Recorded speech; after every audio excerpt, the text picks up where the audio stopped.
नमस्कार सभी को। तो देखिए यहाँ पर हम लोग क्लास 10th का एक बहुत इम्पोर्टेंट वीडियो बना रहे हैं और इसमें जो मैप से रिलेटेड आपसे क्वेश्चंस पूछे जा सकते हैं, वो सारा ही कवर कर लेंगे, चाहे वो ज्योग्राफी का हो, चाहे हिस्ट्री का हो, चाहे इकोनॉमी का हो।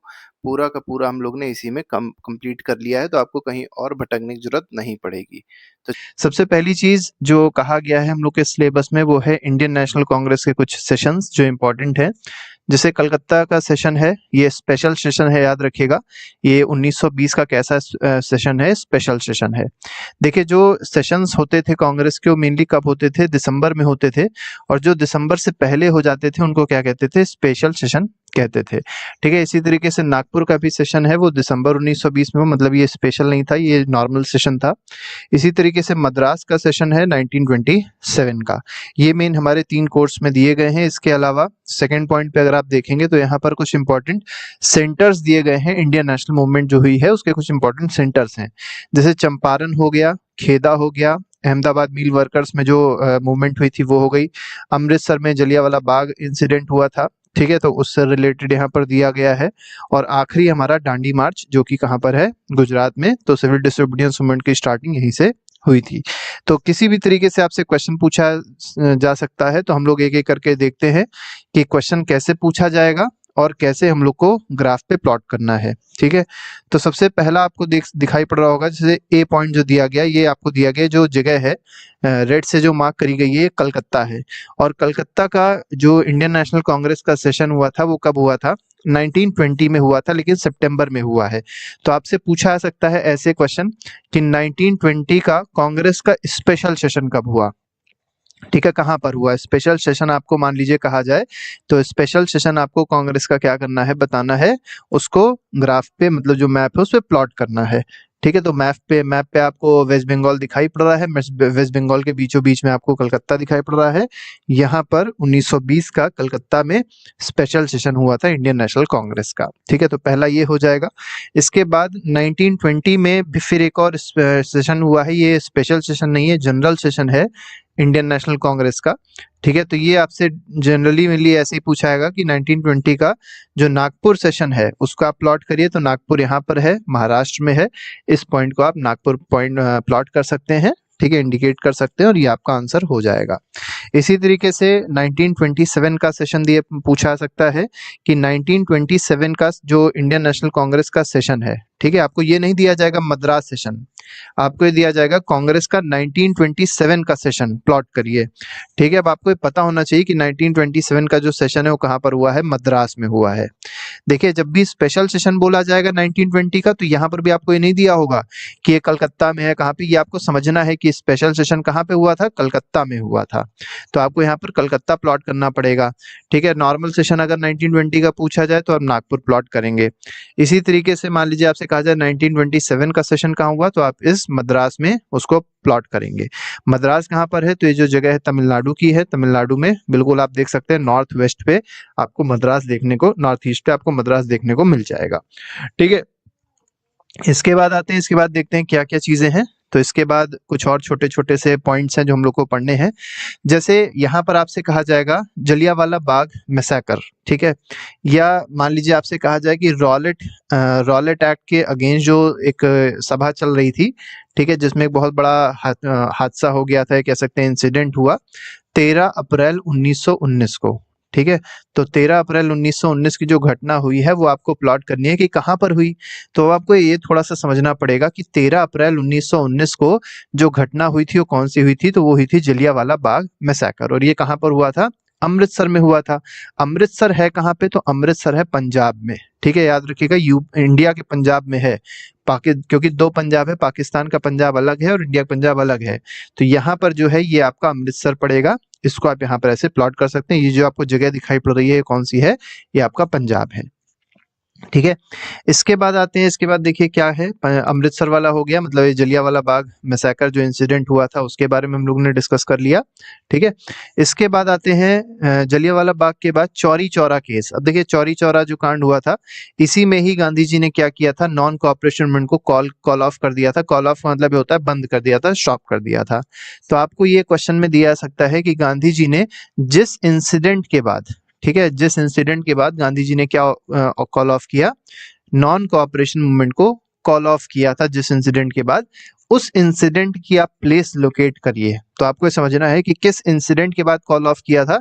तो चौरी चौरा केस हुआ था, यहाँ पर मेनली जो इंडियंस थे उन्होंने जो पुलिस थाना था उसको जला दिया था, ठीक है। तो कहीं ना कहीं वायलेंस हो गया था, तो गांधी जी क्योंकि वायलेंस के खिलाफ थे, तो इसीलिए गांधी जी ने क्या कर दिया था, नॉन कोऑपरेशन मूवमेंट जो चल रहा था 1920 से, उसको यहाँ पर समाप्त कर दिया था, ठीक है। आप लोग एक काम करिएगा कि इसकी डेट जरूर कमेंट बॉक्स में लिख के बताइएगा कि 1922 में किस डेट को ये हुआ था, ठीक है। लेकिन चौरी चौरा है कहाँ पर, तो उत्तर प्रदेश में एक जिला है, एक डिस्ट्रिक्ट है जिसका नाम है गोरखपुर, ठीक है। तो याद रखिएगा गोरखपुर डिस्ट्रिक्ट में है, GORKHPUR, गोरखपुर डिस्ट्रिक्ट में है एक जगह जिसका नाम है चौरी चौरा। तो चौरी चौरा केस इसीलिए उसको कहा जाता है, ठीक है। यहीं से जो नॉन कोऑपरेशन मूवमेंट था उसको स्टॉप कर दिया था गांधी जी ने। इसके बाद आते हैं, इसका देखिए चंपारण, सबसे पहला जो गांधी जी का एक तरीके से मूवमेंट हुआ था वो कहाँ पर था, चंपारण में। चंपारण कहाँ पर है, चंपारण बिहार में है, ठीक है। मेनली इंडिगो प्लांटर्स से रिलेटेड यहाँ पर प्रॉब्लम थी। 3 कथिया सिस्टम यहाँ पर चल रहा था। क्या चल रहा था, 3 कथिया सिस्टम चल रहा था, ठीक है। 3 कथिया का मतलब ये होता है कि 3/20th पार्ट जो होता था, जैसे मान लीजिए कोई भी किसान है तो उसके पास 1 हेक्टेयर की जमीन है, ठीक है। तो 1 हेक्टेयर की जमीन पे 3/20th पार्ट ऑफ 1 हेक्टेयर में क्या करना होता था, उसको इंडिगो का प्लांटेशन जरूरी था जो उसको करना होता था। और इंडिगो प्लांटेशन से था क्या कि उसका पूरा जो फसल थी, पूरा जो खेत था वो बर्बाद हो जाता था, और साथ ही साथ बहुत प्रॉब्लम्स भी होती थी, जिसकी वजह से यहाँ पर ये एक तरीके से मूवमेंट गांधी जी को करना पड़ा था, ठीक है। मतलब फोर्सफुली इनसे कहा जाता था कि 3/20th पार्ट पे आप इंडिगो उगाइए और हमको दीजिए, ठीक है। ये ब्रिटिशर मेनली कहते थे, इसीलिए यहाँ पर गांधी जी ने पहला अपना रिवोल्ट मतलब ये कह सकते हैं मूवमेंट स्टार्ट किया था चंपारण पे, ठीक है। और चंपारण कहाँ पर है, तो बिहार में है, ठीक है। इसके बाद आप थोड़ा सा गुजरात की तरफ आएंगे, तो गुजरात में इन्होंने सबसे ज्यादा एक तरीके से मूवमेंट किए हैं गांधी जी ने। तो सबसे पहला, अब उसके बाद चंपारण के जस्ट बाद आप देखेंगे तो अहमदाबाद मिल वर्कर्स के लिए यहाँ पर एक मूवमेंट हुआ था जिसको कहते हैं अहमदाबाद मिल वर्कर्स, ठीक है। कॉटन मिल वर्कर्स थे यहाँ पर मेनली, ये अहमदाबाद जगह है, ठीक है। तो इसको भी प्लॉट करने को आ सकता है। यहाँ पर मिल वर्कर्स को बहुत सारी प्रॉब्लम थी, उनकी तनख्वाह नहीं बढ़ रही थी, महंगाई बहुत ज्यादा बढ़ गई थी, प्रॉब्लम्स बहुत सारा थी। तो इसके खिलाफ जो वहाँ के कर्मचारी थे वो आंदोलन पे बैठे गांधी जी के साथ, और बाद में इनकी तनख्वाह में थोड़ा बहुत इजाफा भी हो गया था, ठीक है। थोड़ा बहुत क्या, जो चाह रहे थे उससे थोड़ा बहुत कम था, लेकिन इजाफा हो गया था उनकी सैलरी में। यहाँ पर आते हैं खेदा में। अब देखिए खेदा भी इस जगह पे आपको देखने को मिलेगा, खेदा भी गुजरात में ही है, याद रखिएगा। कुछ बच्चे कंफ्यूज होते हैं कि खेदा जो है बिहार में, बिहार में नहीं, खेदा कहाँ पर है, गुजरात में है। यहाँ पर भी जो पीजेंट्स थे उनको बहुत प्रॉब्लम थी। प्रॉब्लम मेनली इस प्रकार थी कि यहाँ पर फमीन आ गया था, ड्रॉट आ गए थे, जिसकी वजह से फसल में नुकसान हो चुका था। लेकिन जो सरकार थी, जो ब्रिटिश की गवर्नमेंट थी, वो टैक्स लिए पड़ी थी, टैक्स इंक्रीज भी करे जा रही थी, जिसके खिलाफ गांधी जी ने क्या किया था, प्रोटेस्ट किया था, मूवमेंट किया था। तो खेदा जब आपको मार्क करने को आए तो इस पॉइंट पे आप खेदा मार्क कर देंगे। अहमदाबाद मिल वर्कर्स मार्क करने को आए तो इस जगह पे अहमदाबाद है, इसको आप मार्क कर देंगे, ठीक है। ये इस तरीके के हो गए। इसके बाद जो सिविल डिसोबीडियंस मूवमेंट जो स्टार्ट हुआ है वो कहाँ से स्टार्ट हुआ, डांडी से, इसीलिए इसको डांडी मार्च भी कहते हैं। कब स्टार्ट हुआ था, 1930 में स्टार्ट हुआ था, याद रखिएगा। नॉन कोऑपरेशन मूवमेंट 1920 में स्टार्ट हुआ, सिविल डिसोबीडियंस मूवमेंट 1930 में स्टार्ट हुआ। दोनों की कम से कम ईयर आप याद रखिएगा, क्योंकि आपसे कह सकते हैं कि 1920 में जो मूवमेंट स्टार्ट हुई थी उस वो एंड जो हुई है, ठीक है, एंड जो हुई नॉन कोऑपरेशन मूवमेंट, तो वो किस घटना के कारण हुई, तो वो चौरी चौरा के कारण हुई थी, ठीक है। लेकिन अगर मान लीजिए कहा जाए गांधी जी ने जो मास मूवमेंट स्टार्ट करी थी, ये मास मूवमेंट है, ठीक है। नॉन कोऑपरेशन मूवमेंट भी मास मूवमेंट थी और ये भी मास मूवमेंट है, मतलब पूरा भारत इसमें इन्वॉल्व हुआ था एक तरीके से, ठीक है। तो ये 1930 में स्टार्ट हुई थी, और कहाँ से, डांडी से, ठीक है। और डांडी मार्च हुई थी, बाकायदा उन्होंने पद यात्रा, पैदल यात्रा करी थी। और ये मेनली किस लिए थी, तो ये भी आपको पता होना चाहिए, सॉल्ट के टैक्स को एबॉलिश करने के लिए थी, ठीक है। सॉल्ट टैक्स के खिलाफ थी, इसके एबॉलिशमेंट के लिए थी, कि सॉल्ट पे जो टैक्स लिया जा रहा है उसको एबॉलिश किया जाए, ठीक है। ये इसके लिए थी, और इसीलिए क्योंकि सॉल्ट ऐसी चीज थी जो हर एक इंसान यूज करता था, इसीलिए हर एक इंसान गांधी जी के साथ इस मूवमेंट में आके जुड़ गया था, ठीक है। इसके बाद आपसे एक और इम्पोर्टेंट कहा जा सकता है बारडोली, ये भी आप देखेंगे गुजरात में ही है।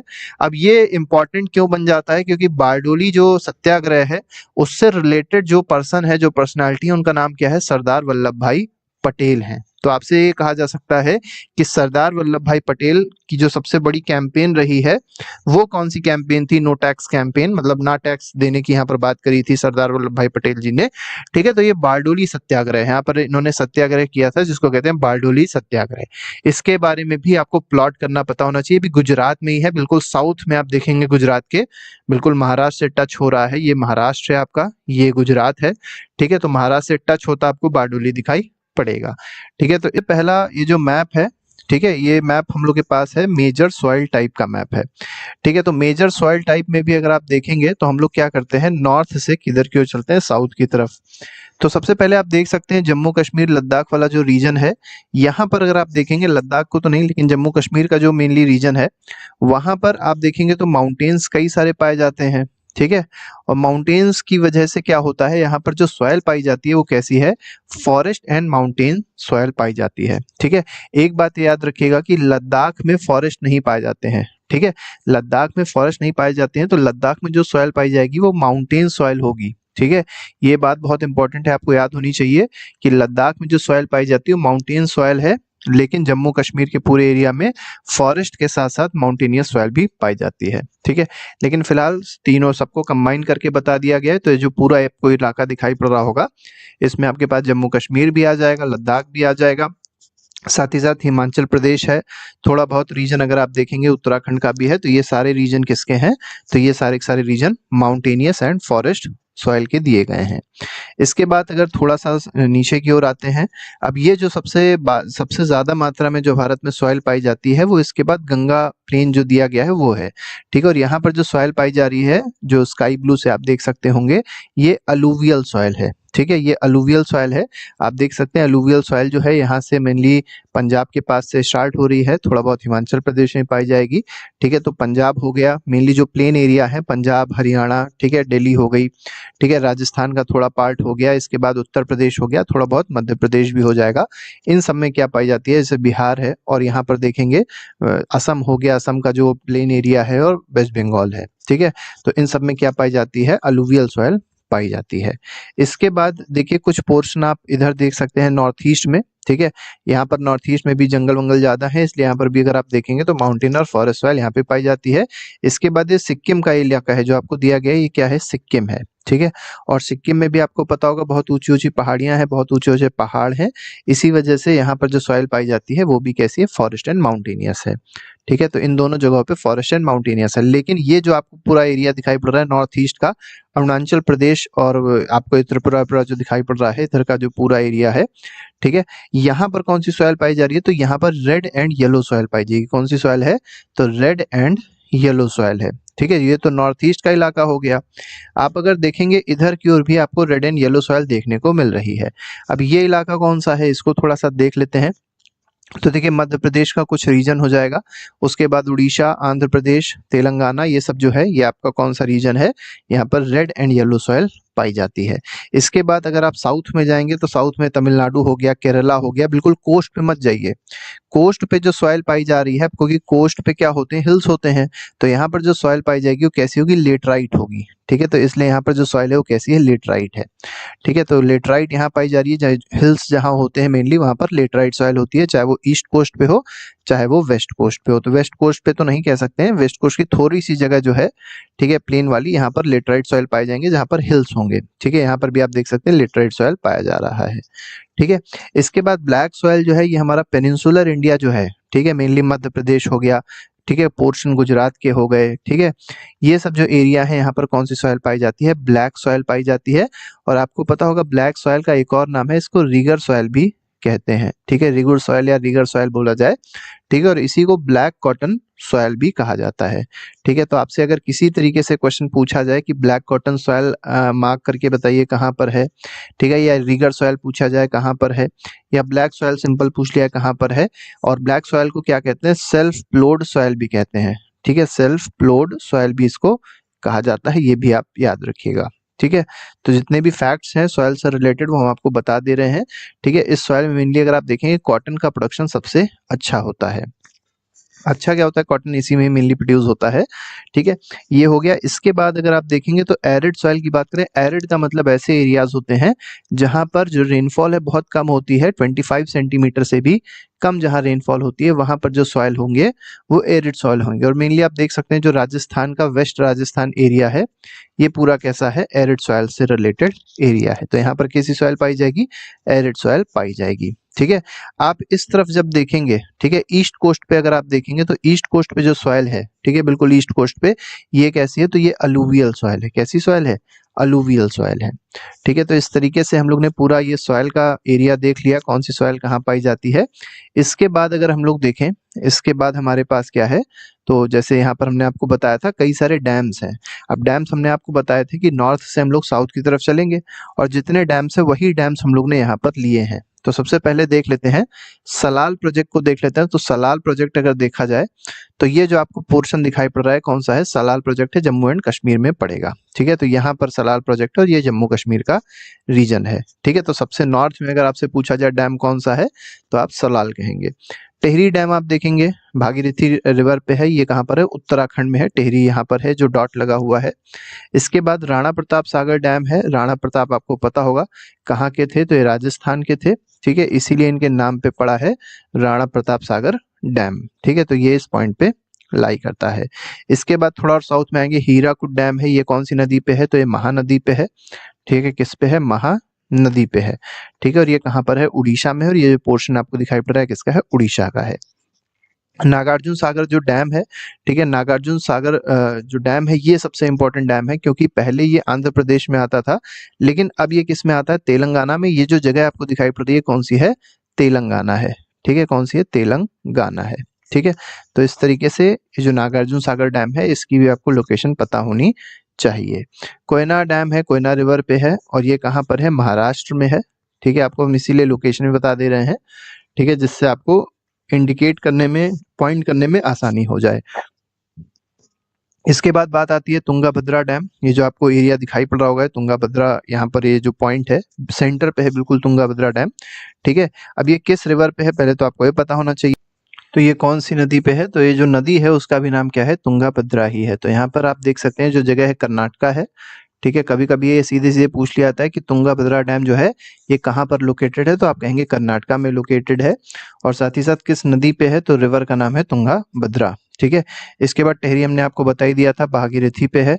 राणा प्रताप सागर डैम की बात अगर करी जाए राजस्थान में हो गया। ठीक है, ठीक है, तो ये आपका होमवर्क रहेगा कि आप ये बताइएगा कि राणा प्रताप सागर जो डैम है राजस्थान में तो है, तो ठीक है, लेकिन ये किस रिवर पे बना हुआ है, तो रिवर का नाम आप बताइएगा। बहुत फेमस रिवर है। ठीक है, मेनली वो उत्तर प्रदेश, अगर आप देखें मध्य प्रदेश और राजस्थान तीनों में ही बहती है। ठीक है, तो इस रिवर का नाम आप जरूर बताइएगा। इसके बाद सलाल प्रोजेक्ट की बात अगर करी जाए तो सलाल प्रोजेक्ट आपको बताया कहाँ पर है। ठीक है, तो ये जम्मू कश्मीर में है। लेकिन अगर मान लीजिए आपसे पूछा जाए कि ये किस नदी के उस पे बना हुआ है, तो ये बना हुआ है चिनाब पे। ठीक है, तो चिनाब जरूर याद रखिएगा, इसमें बहुत ज्यादा इंपॉर्टेंट है। कभी कभी डायरेक्ट आपसे एमसीक्यू फॉर्म में भी पूछ लेते हैं कि सलाल प्रोजेक्ट जो है वो किस नदी पे है, तो चिनाब रिवर आप लोग याद रखेंगे। ठीक है, और इसी के पास में रियासी नाम की एक जगह है और वहाँ रियासी में अभी थोड़े दिन पहले क्या खोजा गया था, लिथियम के रिजर्व्स खोजे गए थे। ठीक है, जो लिथियम आयन बैटरी बनती है उसके लिए जो बहुत ज्यादा इंपॉर्टेंट मिनरल है। ठीक है, एक एक करके देखिए, हमने आपको लगा भी दिया यहाँ पर जो जो हम लोग देखेंगे। जैसे सी पोर्ट में सबसे पहले हम लोग कांडला देखेंगे। अब बात पता होनी चाहिए होते कहाँ पे हैं सी पोर्ट, तो जो समुद्र होते हैं समुद्र के किनारे पे ही आपको देखने को मिलेंगे। ठीक है, तो ऊपर कहीं समुद्र तो है नहीं नॉर्थ में। ठीक है, इंडिया के नॉर्थ में तो कोई समुद्र दिखाई नहीं पड़ेगा किसी को। ये समुद्र नहीं तो पाकिस्तान है, इधर चाइना है, तिब्बत है जिसको कहते हैं। ठीक है, तो यहाँ पर अगर आप साउथ में थोड़ा सा जाएंगे तो आपको देखिए कई बड़ा सा समुद्र दिखाई पड़ रहा है। इधर आपको अरेबियन सी दिखेगा। ठीक है, और राइट साइड में क्या दिखेगा, बे ऑफ बंगाल दिखेगा। नीचे आपको इंडियन ओशन देखने को मिलेगा। अब यहाँ सबसे पहला कांडला बोला गया था। अब कांडला कहाँ पर है, तो कांडला ये जो आपको दिखाई पड़ रहा है ना, यहाँ मत लगा दीजिएगा, ये तो केवल लिखा हुआ है। ये कांडला है कहाँ पे, तो हमने आपको बताया हमेशा कोस्ट पे होगा। तो ये जो ये जगह दिखाई पड़ रही है ये आपका कांडला कोस्ट है, या कह सकते हैं कांडला पोर्ट है। ठीक है, KANDLA कांडला। ठीक है, इसके बाद मुंबई देखिए, मुंबई कहाँ पर होगा, मुंबई मुंबई में होगा। अब मुंबई कहाँ पर है, तो देखिए मुंबई ये जो पूरा आपको दिखाई पड़ रहा है बड़ा सा स्टेट, ठीक है, सबसे बड़ा स्टेट है भारत का। कौन सा? महाराष्ट्र नहीं है, राजस्थान है।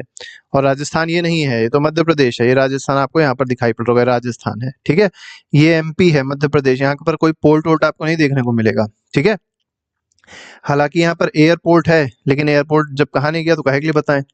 नीचे देखिए यहाँ पर महाराष्ट्र है।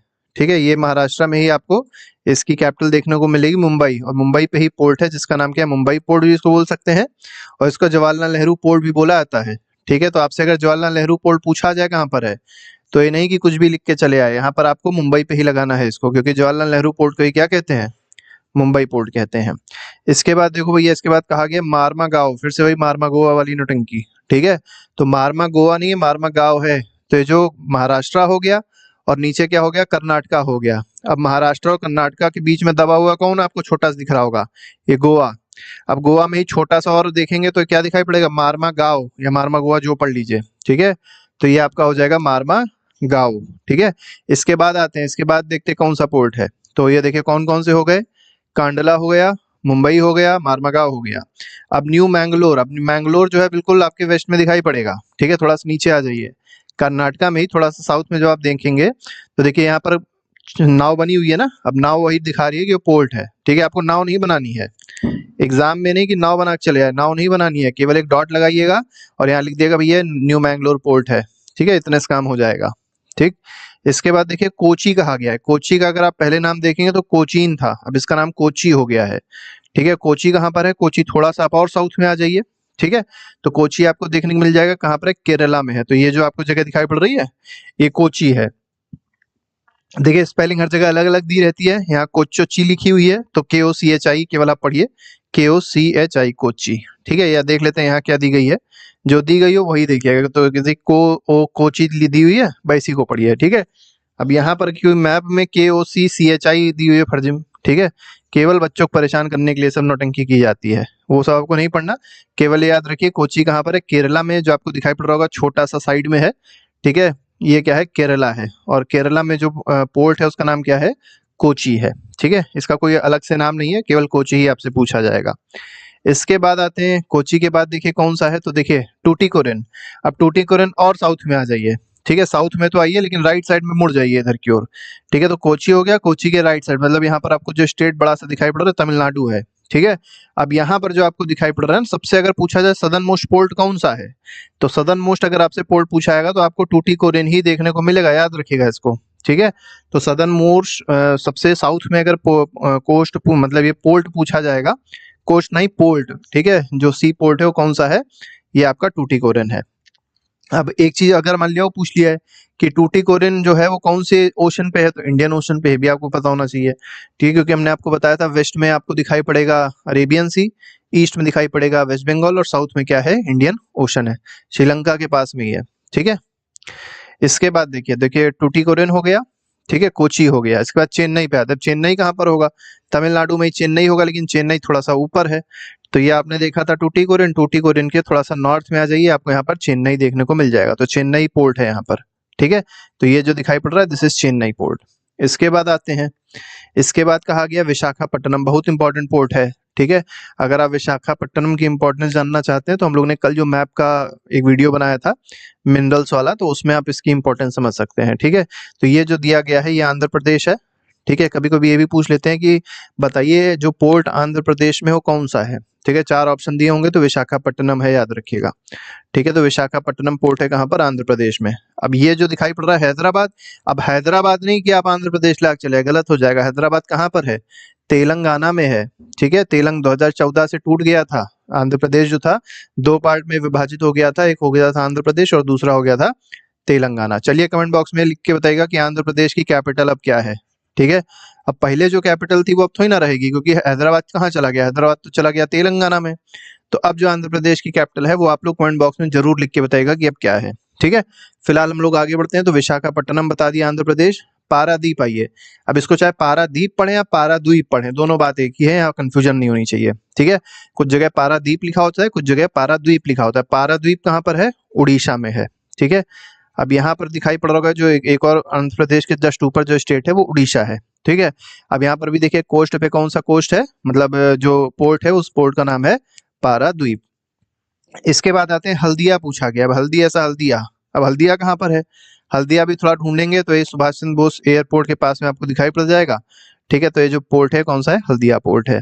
ठीक है, तो नेताजी सुभाष चंद्र बोस पोर्ट जो है, ठीक है, तो यहाँ पर जो आपको सुभाष चंद्र बोस एयरपोर्ट दिखाई पड़ रहा था, उसी के थोड़ा सा बगल में आप देखेंगे तो ये जहाँ पर ये देखिए कोना बन रहा है ना इस तरीके का, वी टाइप का जो बन रहा है, वहीं पर आपको क्या कर देना है? हल्दिया पोर्ट को यहाँ पर लोकेट कर देना है। ठीक है, बहुत ज्यादा डिस्ट्रिक्ट विस्ट्रिक्ट ना देखने लग जाएगा कि तुरंत एटलस उठा के और यूट्यूब पे और फर्जी जगह पे देखने लग जाए। केवल इतना याद रखिए, केवल आपको पॉइंट करने कहा जाएगा तो आपको बता दिया है कोना जहाँ दिखाई पड़ेगा वहीं पे हल्दिया लगा दीजिएगा। ठीक है, और ज्यादा इसमें नौटंकी करने की कोई जरूरत नहीं है। आगे बढ़ते हैं, इंटरनेशनल एयरपोर्ट देख लेते हैं। अब देखिए इंटरनेशनल एयरपोर्ट में सबसे पहला कहाँ पर है? तो अमृतसर का, अमृतसर में है, जिसका नाम है राजा संसी। अब देखिए राजा संसी आपसे पूछा जाए, अमृतसर पूछा जाए, या श्री गुरु रामदास जी का एयरपोर्ट पूछा जाए, तो ये तीनों के तीनों एयरपोर्ट एक ही, अलग अलग नहीं है। अब अमृतसर कहाँ पड़ेगा? पंजाब में पड़ेगा। अब पंजाब में भी आप इस जगह देख सकते हैं, अमृतसर आपका है। ठीक है, अमृतसर एयरपोर्ट है, जिसको राजा संसी एयरपोर्ट भी कहा जाता है। पिछले साल पूछा गया था, इसलिए इंपॉर्टेंट है। ठीक है, अब यहाँ पर आपको एक चीज ये भी बता दें कि यहाँ पर आपसे एक और चीज पूछी जा सकती है। क्या जलियांवाला बाग में हत्याकांड जो है, जलियांवाला बाग जो मैसेकर हुआ था, हत्याकांड क्या है? वो कांड था। ठीक है, एक बहुत खतरनाक चीज थी। कब हुई थी? 13 अप्रैल 1919 को। ये भी इंपॉर्टेंट डेट है, याद रखिएगा, बहुत इंपॉर्टेंट है। ठीक है, ये आपको याद रखनी है। पूछा जा सकता है कि 13 अप्रैल को जो इंसिडेंट हुआ था उसको प्लॉट करिए मैप पर। अब अगर ये प्लॉट करने कह दिया तो आदमी सोचता रह जाएगा 13 अप्रैल को हुआ क्या था। तो ये तो हर हिंदुस्तानी को, हर भारतीय को कम से कम ये डेट तो याद ही होनी चाहिए। अगर ये डेट नहीं याद है तो समझ जाइए कि आप कहाँ हैं। ठीक है, तो आगे बढ़ते हैं, अगला देख लेते हैं। अगले में क्या कहा गया कि दिल्ली। अब दिल्ली कहाँ पर है? तो बिल्कुल आपको दिखाई पड़ रहा होगा, ये जो आपको छोटा दिख रहा है ना, ये दिल्ली है। तो दिल्ली का आप छोटा सा ही रहेगा, ज्यादा कुछ करना नहीं उसमें। ठीक है, तो दिल्ली बीच में ये उत्तर प्रदेश हो जाएगा। ये ऊपर आपको दिखाई पड़ रहा होगा हरियाणा है। ठीक है, राजस्थान हो गया था, मध्य प्रदेश है, तो यहाँ पर आपको छोटा सा दिल्ली दिख रहा है। कैपिटल है भारत की। ठीक है, इसको इंदिरा गांधी एयरपोर्ट भी आपको दिया जा सकता है। तो इंदिरा गांधी एयरपोर्ट अगर दे दिया जाए तो भी दिल्ली, दिल्ली एयरपोर्ट दिया नहीं जाएगा, इंदिरा गांधी एयरपोर्ट ही दिया जाएगा। ठीक है, इसके बाद छत्रपति शिवाजी महाराज टर्मिनल, ये अब ये सीएसटी बहुत इंपॉर्टेंट है। ठीक है, तो सीएसटी जो है वो कहाँ पर है? ये आपका देखने को मिलेगा कहाँ पर? अब सीएसटी तो नहीं बोलेंगे, छत्रपति शिवाजी एयरपोर्ट ही बोला जाए, ज्यादा सही रहेगा। क्योंकि सीएसटी जो है वो एयरपोर्ट नहीं है। ठीक है, ये क्या है? ये रेलवे स्टेशन है, और इसका भी नाम छत्रपति शिवाजी के नाम पे ही है। ठीक है, तो यहाँ पर देखते हैं, तो यहाँ पर जो एयरपोर्ट है छत्रपति शिवाजी एयरपोर्ट, ये कहाँ पर है? ये भी मुंबई में ही है। तो जहाँ पर आपने जवाहरलाल नेहरू पोर्ट लगाया था वहीं पे पूरा मुंबई है। तो मुंबई में अब आपको बिल्कुल घुसना तो है नहीं कहाँ पे है, तो थोड़ा सा उसी के आसपास भी लगा देंगे तो भी काम चल जाएगा। ठीक है, अब ये ना हो कि पूछा गया छत्रपति शिवाजी बताइए एयरपोर्ट कहाँ पे, तो आप यहाँ गुजरात में लगा के चले आए, तब नंबर थोड़ी ना मिलेगा। अब महाराष्ट्र में आप राइट साइड में, यहाँ इधर क्यों लगा, तब भी नंबर नहीं मिलेगा। कहाँ पे लगाना है? मुंबई में ही लगाना है, बस मुंबई में फिर आप कहीं भी लगाइए। ठीक है, थोड़ा ऊपर नीचे आता है, इतना कोई ध्यान नहीं देता। ठीक है ना, तो ये थोड़ा सा इस चीज को थोड़ा सा देखिएगा। मीनम बक्कम की बात करिए, मीनम बक्कम पहले तो याद रखिए कि मीनम बक्कम है कहाँ पर? तो मीनम बक्कम है चेन्नई में। अब चेन्नई कहाँ पर है? साउथ में, तमिलनाडु पहुंच जाइए, मिल जाएगा आपको। ठीक है, तो देखिए हम लोग तमिलनाडु पहुंच गए। अब तमिलनाडु में हमने चेन्नई का पोर्ट देखा था, अब चेन्नई पोर्ट के थोड़ा सा ऊपर आ जाइए, मीनम बक्कम देखने को मिल जाएगा, बस काम खत्म हो गया। इसके बाद देखिए अगला क्या है? कोलकाता है। कोलकाता कहाँ पर है? अब ये भी नहीं पता, बेकार सब कुछ। ठीक है, कोलकाता वेस्ट बंगाल की राजधानी। आपने हल्दिया पोर्ट देखा, वी बताया था, उसे थोड़ा सा ऊपर कर दीजिए, ये आपका कोलकाता का एयरपोर्ट बन जाएगा। और इसका एक और नाम है नेताजी सुभाष चंद्र बोस एयरपोर्ट। ठीक है, इसके बाद हैदराबाद का एयरपोर्ट जो है, जिसका नाम है राजीव गांधी एयरपोर्ट, ये भी आपसे पूछा जा सकता है। देखिए ये आपसे थोड़ा सा क्वेश्चन घुमा के भी पूछ सकते हैं। ये पूछ सकते हैं कि जो तेलंगाना है, ठीक है, तेलंगाना का जो एयरपोर्ट है, तेलंगाना का एयरपोर्ट कहाँ पर है? तो तेलंगाना का जो एयरपोर्ट है वो हैदराबाद में है। ठीक है, तो सेंटर मिल जाएगा तेलंगाना के। ठीक है, तो आप यहाँ पर लगा देंगे, ये नहीं कि इसको आंध्र प्रदेश में लगा दें। ठीक है, तो आंध्र प्रदेश अलग है, अब तेलंगाना जो है वो अलग हो गया है। ठीक है, तो इसके अलावा और भी बहुत सारे मैप्स हैं, जितने भी 10th क्लास के 4-5 तो 3 या 4 मैप है, उसको आप देख लीजिएगा।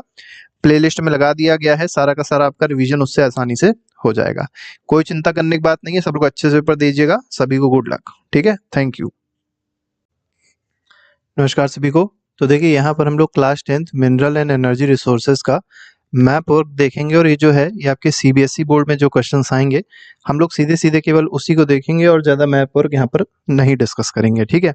तो पहले देख लिए मिनरल एंड एनर्जी रिसोर्सेज में क्या क्या सीबीएसई के कोर्स में दिया गया है।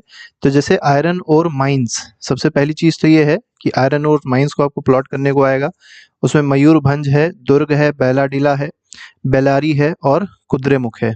इसके बाद अगर आप देखेंगे तो कोल माइंस हैं, फिर ऑयल फील्ड्स हैं। देखिए हैं बहुत सारी भारत में, लेकिन केवल आपको इतनी ही तैयार करनी है। इसी तरीके से थर्मल पावर प्लांट भी आप देखेंगे बहुत सारे हैं, लेकिन आपको केवल 3 ही तैयार करने हैं, क्योंकि सीबीएसई ने यही 3 आपको केवल कोर्स में दिए हैं सिलेबस में। इसी तरीके से न्यूक्लियर प्लांट भी आप अगर देखेंगे तो भारत में 7 या 8 हैं और ज़्यादा ही हैं, कई सारे नए भी ओपन किए जा रहे हैं, लेकिन यहाँ पर हम लोग को मेनली 4 को ही डिस्कस करना है, ठीक है। तो चलिए स्टार्ट करते हैं एक एक करके। सबसे पहले देखिए हम लोग ने एनसीईआरटी की किताब में जो मैप दिया है, डिट्टो वही मैप ले लिया और उतना ही पोर्शन लिया है जितने से हमको मतलब है, ठीक है। और राइट साइड में आप देख सकते हैं सिलेबस के बारे में दिया भी गया है। जैसे आयरन और माइंस है तो मयूरभंज, सबसे पहला मयूरभंज देखिए है कहाँ पर। तो मयूरभंज आप देखेंगे तो ये जो एरिया आपको दिखाई पड़ रहा है मयूरभंज है, ठीक है। मयूरभंज जो है आयरन और माइंस को देखिए रेड से प्लॉट किया है, रेड ट्राइंगल से, तो ये आपका जो है ये मयूरभंज है। अब मयूरभंज अगर पूछा जाए ये है कहाँ पर है, तो ये देखिए ये जो स्टेट आपको दिखाई पड़ रहा है, इस तरीके से जो स्टेट आपको दिखाई पड़ रहा है डॉटेड लाइन से, जहाँ पर अपना कर्सर घुमा रहे हैं, तो ये आप अगर देखेंगे ये उड़ीसा है। क्या है ये? उड़ीसा है, ठीक है। तो मयूरभंज कहाँ पर है? उड़ीसा में है, और जगह तो आपको पता ही चल गई होगी कहाँ पर है, ठीक है। तो ये जो पॉइंट दिया है दिस इज मयूरभंज, ठीक है, मयूरभंज हो जाएगा। इसके बाद दूसरे पे आते हैं, दूसरा देखते हैं। दूसरे में क्या कहा गया? दुर्ग है। अब दुर्ग कहाँ पर है? दुर्ग के बारे में जानना है तो ये भी आयरन और माइन है। अब दुर्ग अगर आप देखेंगे तो दुर्ग इसके थोड़ा सा बगल वाले एरिया में आपको दिखाई पड़ेगा, बगल वाले स्टेट में दिखाई पड़ेगा। तो देखिए ये जो उड़ीसा है, ठीक है, उड़ीसा के जस्ट नॉर्थ में आप देखेंगे तो जो स्टेट है उसको बोलते हैं झारखंड, तो ये झारखंड है। और इसके लेफ्ट में मतलब वेस्ट में अगर आप देखेंगे तो ये है छत्तीसगढ़। और इसके नॉर्थ में आप देखेंगे, ठीक है, मतलब नॉर्थ ईस्ट में अगर देखेंगे तो ये वेस्ट बंगाल है, ठीक है। तो कुछ स्टेट्स तो आपको पता ही होने चाहिए, क्योंकि जब स्टेट पता होते हैं तो प्लॉट करना आसान हो जाता है। तो जैसे बोला गया था दुर्ग, तो दुर्ग कहाँ पर है? दुर्ग है छत्तीसगढ़ में। अब देखिए ये जो रेड वाला दिया गया है, ये जो निशान दिया है बिल्कुल दुर्ग के बीचों बीच में आप देखेंगे तो ये दुर्ग लिखा हुआ है, यही आपका दुर्ग है, ठीक है। रेड से प्लॉट भी किया गया, अब आप समझ गए होंगे। थर्ड देखिए, थर्ड में क्या दिया गया? बैलाडीला है। ये सबसे ज्यादा मैकेनाइज्ड माइन है, ठीक है। सबसे ज्यादा मैकेनाइज्ड माइन अगर पूछी जाए भारत की कौन सी है, ठीक है, जहां पर सबसे लेटेस्ट टेक्नोलॉजी या लेटेस्ट मशीन जहां पर यूज करी जाती है वो है बैलाडीला। और होता क्या है, यहाँ से आयरन ओर को एक लिक्विफाई करके, ठीक है, लुगदी बनाई जाती है इसकी, और विशाखापट्टनम पोर्ट में भेजा जाता है, और वहां से फिर इसको दूसरी कंट्रीज में एक्सपोर्ट किया जाता है। इतना अच्छा यहाँ पर आयरन ओर निकलता है, ठीक है। तो देखिए यहाँ पे बायलाडेला की अगर बात करी जाए तो बायलाडेला कहाँ पर है? तो देखिए बायलाडेला को थोड़ा सा अगर आप ढूंढेंगे तो मिल जाएगा, लेकिन बहुत मतलब जहाँ पर छत्तीसगढ़ अगर आप देख रहे थे तो आपने दुर्ग देखा था, अब दुर्ग के ही साउथ में आ जाइए, ठीक है। तो ये जो पोर्शन आपको दिखाई पड़ रहा है साउथ में, ये आपका बायलाडेला है, ठीक है। याद रखिएगा मोस्ट मैकेनाइज्ड माइन है भारत की, ठीक है। इसके बाद बेलारी की बात करें, बेलारी कहाँ पर है? तो देखिए आपने दो देखे कहाँ पर, आपने पहला दुर्ग देखा था और दूसरा क्या देखा? बैलाडीला देखा। ये दोनों कहाँ पर आपने देखे? ये दोनों आपने देखे छत्तीसगढ़ में, ठीक है। इसके बाद बेलारी की बात करें, बेलारी जो है, ठीक है, यहाँ पर स्पेलिंग बेलारी अलग लिखी है, यहाँ पर इन लोगों ने अलग स्पेलिंग दे दी है। ये जो है, ये जो पोर्शन आपको रेड में दिखाई पड़ रहा है ये बेलारी है। अब ये बेलारी कहाँ पर है ये भी आपको पता होना चाहिए, ठीक है। तो ये कर्नाटका में है। तो ये जो आपको पोर्शन दिखाई पड़ रहा है, ठीक है, थोड़ा सा इसको ऊपर कर दे तो बेटर हो जाएगा, ठीक है ना। अब देखिए कर्नाटका जो है उसकी राजधानी बैंगलोर है। अब यहाँ पर ये जो पोर्शन, सबसे पहले ये बता देते हैं, ये जो पोर्शन आपको दिख रहा है ये महाराष्ट्र है, ठीक है। महाराष्ट्र की अगर आप साउथ में आएंगे तो इसी को क्या कहते हैं? कर्नाटका है, ठीक है। ये कर्नाटका, और कर्नाटका में आपको क्या दिखाई पड़ रहा है? बिल्कुल बेलारी, ठीक है। अब ये जो कर्नाटका और बिल्कुल ये जो पोर्शन आपको दिखाई पड़ रहा है ये आंध्र प्रदेश है, तो बिल्कुल कर्नाटका और आंध्र प्रदेश के बॉर्डर पे बेलारी पड़ता है। तो आपसे ऐसे पूछा जा सकता है कर्नाटका और आंध्र प्रदेश के बॉर्डर पे कौन सी आयरन और माइंस पाई जाती है? तो याद रखिएगा बेलारी पाई जाती है, ठीक है। बेलारी को BE लिखें तो भी सही है, BA लिखें तो भी सही है, कुछ कुछ जगह BE लिखा रहता है, कुछ कुछ जगह BA लिखा रहता है, ठीक है। कुद्रेमुख की बात करिए तो देखिए ये भी कर्नाटका है, ठीक है। तो कर्नाटका में आप देख सकते हैं बेलारी के थोड़ा सा ही अगर आप साउथ वेस्ट में जाएंगे तो आपको कुद्रेमुख मिल जाएगा, ठीक है।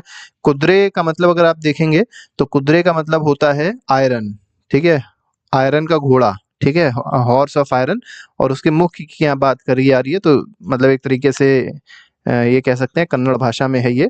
ठीक है, तो कुद्रेमुख याद रखिएगा कहाँ पर है, कर्नाटका में, और ये किसके लिए फेमस है, तो आयरन और माइंस के लिए फेमस है।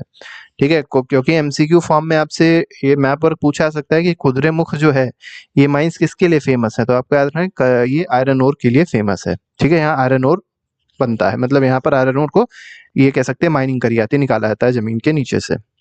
इसके बाद आते हैं कोल माइंस की बात करते हैं। देखिए कोल माइंस यहाँ पर आपको देखने को नहीं मिलेंगी, यहाँ पर बाकी और भी बहुत सारी चीजें हैं, जैसे आप अगर देखेंगे माइका है, ठीक है, बॉक्साइट किसका ओर होता है, तो आपको पता होगा एल्युमिनियम का ओर है।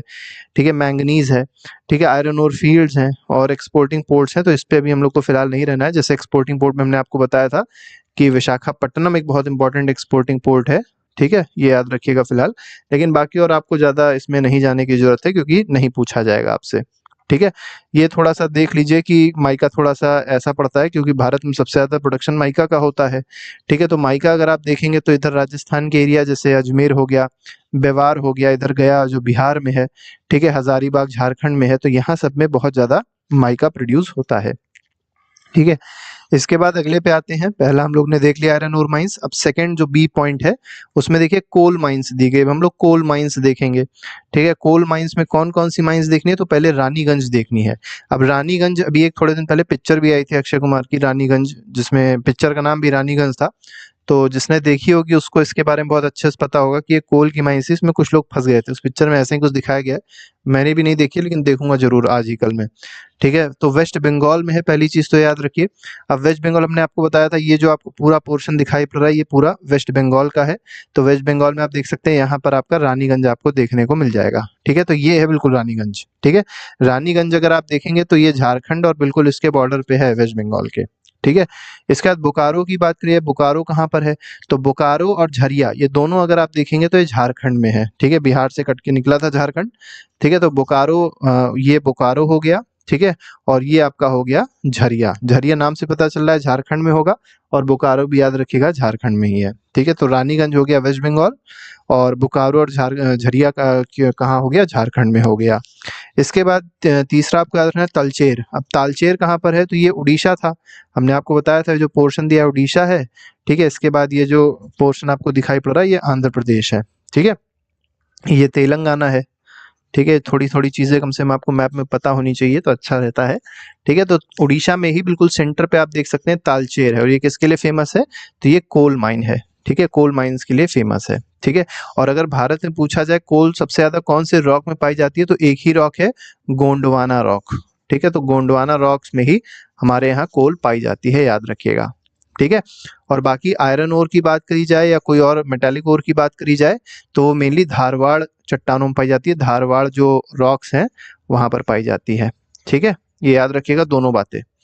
तो यहाँ पर नेव्याली तालचेर हम लोग ने देख लिया, उड़ीसा में था। नेव्याली एक ऐसी माइन है, कोल माइन है, जहां पर लिग्नाइट कोल पाया जाता है, याद रखिएगा। लिग्नाइट कोल के लिए फेमस है। आपको पता होगा कोल के भी कई सारे टाइप होते हैं, जैसे एंथ्रासाइट होता है। एंथ्रासाइट भारत में कुछ ही जगह पाया जाता है, जैसे जम्मू कश्मीर है वहां पर पाया जाता है एंथ्रासाइट। सबसे अच्छा मतलब ये कह सकते हैं कोल इसी में होता है, क्योंकि कार्बन का कंटेंट इसमें बहुत ज्यादा होता है। ठीक है, एंथ्रासाइट के बाद देखेंगे बिटूमिनस होता है। ठीक है, और ये बिटूमिनस जो है ये भारत में पाया जाता है। ठीक है, और बिटूमिनस में भी देखेंगे तो दो होते हैं, एक हाई ग्रेड होता है बिटूमिनस और एक होता है लो ग्रेड बिटूमिनस। भारत में लो ग्रेड बिटूमिनस पाया जाता है, ये हम लोग की एक बहुत बड़ी दुर्भाग्य है। ठीक है, इसके बाद अगर आप देखेंगे तो होता है लिग्नाइट। अब लिग्नाइट आप देख सकते हैं तीसरे नंबर का कोल है, इसका मतलब बिटूमिनस से भी थोड़ा सा खराब है। ठीक है, तो ये पाया जाता है, और ये कहाँ पाया जाता है, लिग्नाइट, मतलब लिग्नाइट जो है वो पाया जाता है नेव्याली में। अब नेव्याली कहाँ पर है, तो साउथ में आप देख सकते हैं, ये जो आपको स्टेट दिखाई पड़ रहा है तमिलनाडु है। तो तमिलनाडु के आप बिल्कुल नॉर्थ ईस्ट में थोड़ा सा देखेंगे इधर की ओर तो आपको नेव्याली मिल जाएगा। ठीक है, तो ये नेव्याली है, ये नेव्याली बहुत इंपॉर्टेंट है, याद रखिएगा। ठीक है, तो ये हो गया। इसके बाद हम लोग ऑयल फील्ड्स भी यहीं देख लें। हाँ ठीक है, ऑयल फील्ड्स क्योंकि यहीं दी हुई हैं तो ऑयल फील्ड्स को भी देख लेते हैं। देखिए और भी बहुत सारे हैं, जैसे कोरबा है उड़ीसा में। ठीक है, सिंगरौली की बात अगर करिए, देखिए सिंगरौली पूछा नहीं गया लेकिन फिर भी आपको बताते हैं। सिंगरौली जो है वो उत्तर प्रदेश और मध्य प्रदेश के बॉर्डर पे, हालांकि सिंगरौली अगर आप नेट पे सर्च करेंगे तो ये आपको सोनभद्र में देखने को मिलेगा, जो कि कहाँ पर है, उत्तर प्रदेश में है। ठीक है, तो बिल्कुल बॉर्डर पे ही है उत्तर प्रदेश और मध्य प्रदेश के, तो इसको उत्तर प्रदेश में ही माना जाए तो ज्यादा सही रहेगा। ठीक है, तो सिंगरौली याद रखिएगा, ये भी कोल माइन है। कोरबा आपको बताया कोरबा कहाँ पर है? उड़ीसा नहीं है, छत्तीसगढ़ है। कोरबा गलती से हमने उड़ीसा ले लिया था, ये कहाँ पर है? छत्तीसगढ़ है। ठीक है, तालचेर उड़ीसा में है। ठीक है, ये जो स्टेट आपको दिखाई पड़ रहा है ये छत्तीसगढ़ है, उड़ीसा नहीं है। ठीक है, और ये झारखंड है। इसके बाद आते हैं हम लोग दिग्बोई की बात करते हैं। दिग्बो ऑयल फील्ड्स हैं। अब देखिए ऑयल फील्ड्स का मतलब ये है यहाँ से पेट्रोलियम को निकाला जाता है। अब पेट्रोलियम निकालने के लिए कहाँ कहाँ पहुंचेंगे हम लोग? तो नॉर्थ ईस्ट में चले आइए और इधर ये कह सकते हैं गुजरात और महाराष्ट्र के बिल्कुल बीचेस पे आ जाइए। ठीक है, तो सबसे पहले दिग्बोई और नरखटिया देख लेते हैं, दोनों अगल बगल है बिल्कुल। ठीक है, तो दिग्बोई और नरखटिया आप देखेंगे तो ये असम में पड़ते हैं। ये देखिए ये जो पोर्शन आपको दिखाई पड़ रहा है ये आपका दिग्बोई और ये आपका नरखटिया है। ठीक है, तो नरकटिया और दिग्बोई दोनों याद रखिएगा, बिल्कुल अगल बगल है। और कहाँ पर है, कौन से स्टेट में है? तो स्टेट का नाम याद रखिएगा, असम है। ठीक है, इसके बाद आते हैं यहाँ पर देखिए बॉम्बे हाई देखने को मिलेगा। ठीक है, ये कह सकते हैं कि बॉम्बे हाई अरेबियन सी में है। और बसीन, ये बसीन भी जो है ये दोनों दोनों किसके अंडर में आते हैं? तो महाराष्ट्र के अंडर में आते हैं, मतलब ये महाराष्ट्र में मेनली कहे जाएंगे। लेकिन ये पाए तो जाते हैं कहाँ पर? ये ओशन कोस्ट, मतलब एक तरीके से कोस्टल एरियाज हैं, सब कोस्ट पे पाए जाते हैं, मतलब समुद्री एरियाज हैं। ठीक है, लेकिन दोनों याद रखिएगा, मुंबई हाई और बसीन। तो बसीन नॉर्थ में है और बॉम्बे हाई या मुंबई हाई जो बोला जाएगा वो साउथ में है।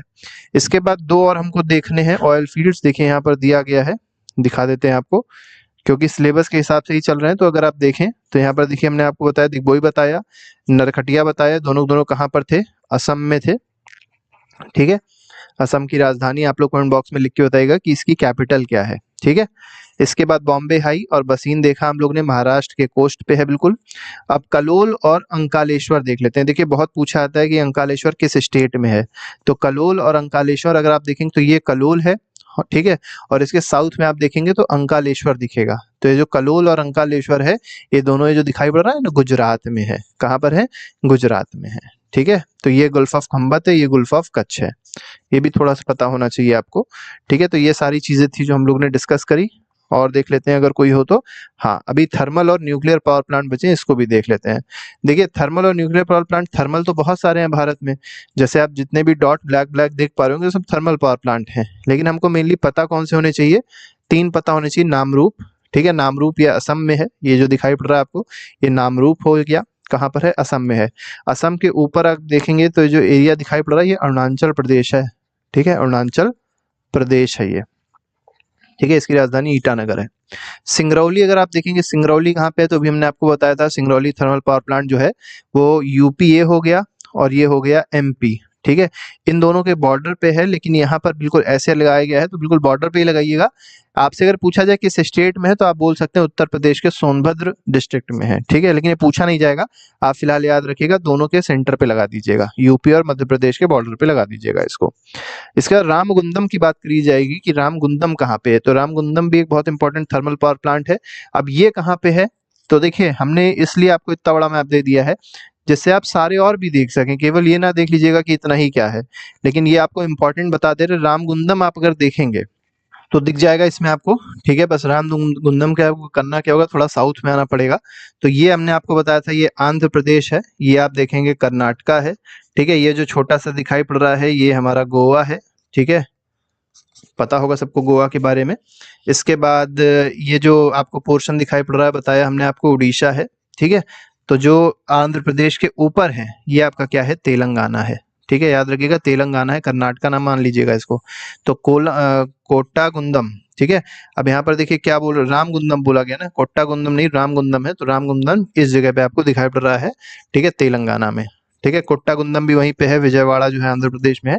ये सब के सब थर्मल पावर प्लांट है। थर्मल का मतलब ये होता है कि यहाँ पर जो हीट निकलती है, कह सकते हैं जो इलेक्ट्रिसिटी का जनरेशन होता है थ्रू कोल होता है। तो कोल को जलाया जाता है, कोल को बर्न करेंगे हीट रिलीज होगी और हीट से क्या करते हैं? वाटर को गर्म करते हैं और वाटर किस में कन्वर्ट हो जाता है? स्टीम में। अब स्टीम के पास हाई प्रेशर होता है और उस हाई प्रेशर से क्या नाचती है? टरबाइन नाचेगी, मतलब टरबाइन घूमेगी। अब टरबाइन घूमेगी तो क्या होगा? टरबाइन में लगा होता है जनरेटर, जनरेटर का रोटर घूमता है और इलेक्ट्रिसिटी प्रोड्यूस हो जाती है। तो आपसे अगर ये पूछा जाए कि कौन सी एनर्जी किस में कन्वर्ट होती है थर्मल पावर प्लांट में, तो कोल में कौन सी एनर्जी है? केमिकल एनर्जी है। वो केमिकल एनर्जी या कह सकते हैं हीट एनर्जी कन्वर्ट हो रही है किस में? इलेक्ट्रिकल एनर्जी में। इसके बाद लास्ट देख लेते हैं इसी चैप्टर में है न्यूक्लियर पावर प्लांट। अब न्यूक्लियर का मतलब यह है कि यहाँ पर जो रिएक्शन हो रही होगी वो न्यूक्लियर फिजन होगी, याद रखिएगा न्यूक्लियर फिजन रिएक्शन होती है, फ्यूजन ना लगा दीजिएगा, फ्यूजन सन में होती है।